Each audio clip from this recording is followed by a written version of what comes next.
There was one night where I sat on the floor of my apartment and genuinely did not know if I wanted to keep going. Not in a dramatic way, not the way it looks in films. Just a quiet, bone-deep exhaustion where everything felt too heavy and too pointless at the same time. And then something happened that I never could have planned for. I want to tell you this story carefully because it matters. And because I think some of you listening right now might be sitting somewhere close to where I was that night. My name is Marcus. I am 29 now. That night happened when I was 27, and it came at the end of the longest and most quietly brutal year of my life. To understand that night you need to understand the year that built up to it. It had started with losing my job at a mid-sized marketing company where I had worked for 3 years.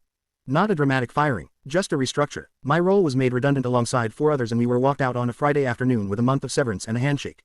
I remember driving home that day and feeling strangely calm. Like the news had not landed yet. Like my body was waiting to feel something it had not quite processed. The feeling arrived about 2 weeks later and it was not calm. I spent the next 4 months applying for jobs with the kind of desperate energy that looks like productivity but feels like drowning.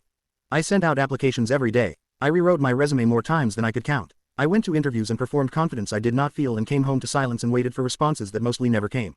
The rejections that did arrive were polite and meaningless. The ones that did not arrive were worse. My savings were shrinking, my routine had collapsed, and the structure I had built my daily identity around was gone, leaving behind a space I did not know how to fill.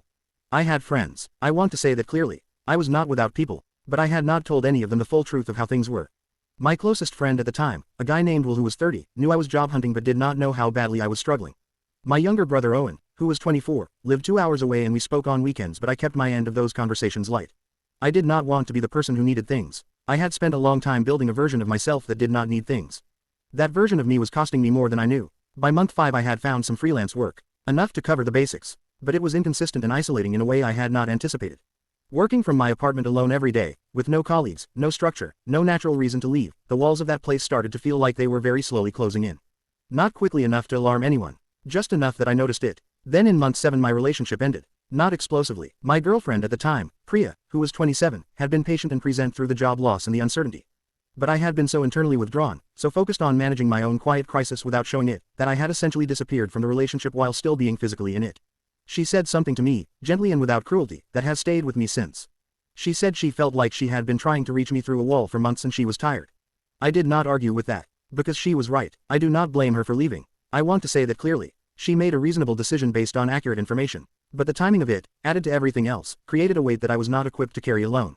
But here is what I had not told anyone. What I had not even fully admitted to myself. I had been holding everything together with the thinnest thread of daily routine.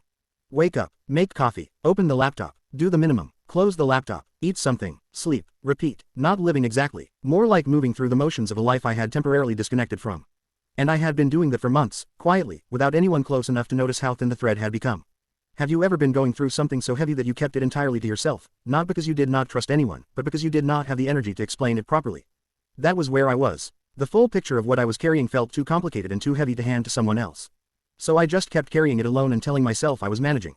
The night it broke was an ordinary Thursday. Nothing had happened that day. No new rejection, no difficult news, no particular reason for it to be that night and not any other. I had just sat down on the floor of my living room after dinner, the apartment quiet, the evening stretching ahead of me with nothing in it, and something in me simply ran out. Not dramatically. I did not cry immediately. I just sat there and felt this enormous wave of tired wash through me. Tired of trying. Tired of performing okay when I was not okay. Tired of waking up every morning and having to convince myself it was worth doing the day again. Just tired in a way that sleep could not touch. I sat there for a long time. The room got darker as the evening moved. I did not turn a light on. And I had thoughts in that darkness that scared me a little when I looked at them directly. Not plans. Nothing concrete. Just a heaviness that whispered what is the point of any of this and found no immediate answer. Then something happened that I still cannot fully explain. My phone buzzed. I almost did not look at it. But something made me reach over and pick it up. It was a message from Will. Just a short one. It said he had been thinking about me and asked how I was really doing.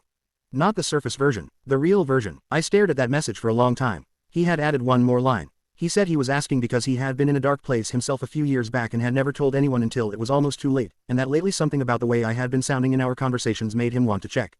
I read that twice, and then I did something I had not done in months. I told the truth. I typed back that I was not okay. That I had not been okay for a while. That I was sitting on my floor in the dark and I did not really know what to do with that. He called me within 30 seconds of reading it. We talked for almost 3 hours that night. I told him things I had not said out loud to anyone. The job, the relationship, the silence, the months of managed performance, the floor, the dark, all of it. He listened in a way that felt like being held without anyone touching you. He did not try to fix everything. He did not minimize it or rush to solutions. He just stayed on the phone and let me say the things I had been compressing for months and received all of it without making me feel like a burden. At some point he said something I have thought about almost every day since. He said that the fact that I had been carrying all of that alone for so long was not a sign of strength. It was a sign of how much I needed someone to finally make it safe to put it down. I did not fully understand that sentence the night he said it. But I have understood it more with every month that has passed. The weeks after that conversation were not magically better. I want to be honest about that. I did not wake up the next morning fixed. But something had shifted in a fundamental way. The isolation that had been building for months had a crack in it now. And through that crack something very slowly started to change. I told Owen the truth the following weekend. He drove 2 hours to sit with me for an afternoon and we talked in the honest way that brothers sometimes avoid for years and then suddenly cannot stop. I started seeing a counselor a few weeks later. Not because Will suggested it, though he did gently, but because I finally accepted that I had been trying to navigate something too large for one person alone and that asking for help was not the failure I had been treating it as. The job situation improved slowly over the following months. Not in one dramatic moment. Just gradually, the way real things tend to shift. I found steadier freelance work. Then a part-time role. Then eventually something more permanent. But I want to be clear that the job was not the thing that saved me that year. It was the phone call. It was telling the truth to someone who had asked the right question at the right moment and then stayed on the line for 3 hours. I am 29 now and I think about that Thursday evening more than I think about almost any other night in my life. Not because it was the worst night, but because of what it taught me about silence and about the specific kind of danger that comes from being too good at appearing okay. I had spent months curating a version of myself that did not need anything. And that version of me almost let me disappear completely without anyone close enough to notice in time. If Will had not sent that message, if I had not picked up my phone, if I had not, for once, told the truth instead of the managed version of it. I do not say that to be dramatic. I say it because I think a lot of people are doing what I was doing right now. Moving through days with a weight they have decided is theirs alone to carry. Answering how are you with fine because the real answer feels like too much to hand anyone. Going quiet in the dark and telling themselves it will pass. Sometimes it passes, but sometimes it needs a voice. And that voice can be yours, offered to someone else, or it can be the one you finally use to tell someone the truth.